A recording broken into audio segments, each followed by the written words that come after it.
So last week we were at the movies, this week, Mark West. But we're still talking about why. So let me show you that I practice what I preach. Let me show you that I also use those categories. Here's an interview that I recently did when I was asked about my why and this business.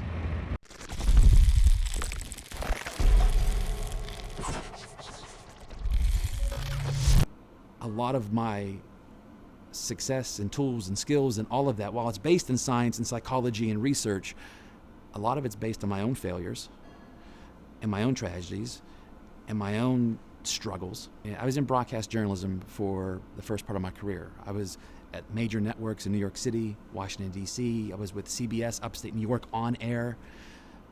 But at 24, I was diagnosed with panic anxiety disorder, agoraphobia, OCD, and clinical depression, all four, all at once at 24. They tend to not let those types of people go on the air. So what was I gonna do, you know? And I was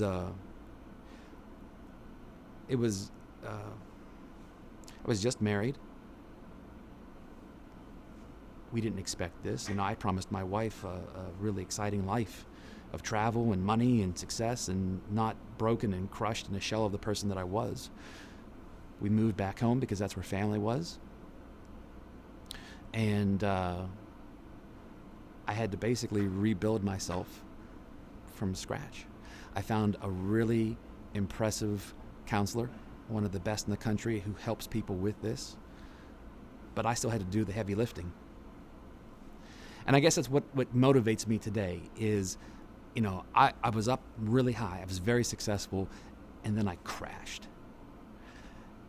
And I had to get my mind to work for me as opposed to against me. And I wasn't so good at that. But I was able to kind of build myself back up, and now I'm more successful than I've ever been, and I have a better outlook and a better mindset, and I use skills and I approach challenges differently than I ever had. And I think that's the thing that I try to always approach with customers. I don't know what they're going through when I initially walk through the door, but whether they're on their way up or whether they're down in the depths, I know how that feels. And my job is to show them a path forward that helps them get better. What I'm trying to get them to do is to think differently and to think in a way that can help propel them forward so they can work better, be better, get others to work better. You know, really what I'm trying to do is I help them get the right mindset, and then I help them get inside the minds of other people so that they can inspire them to be productive and to have a more positive culture.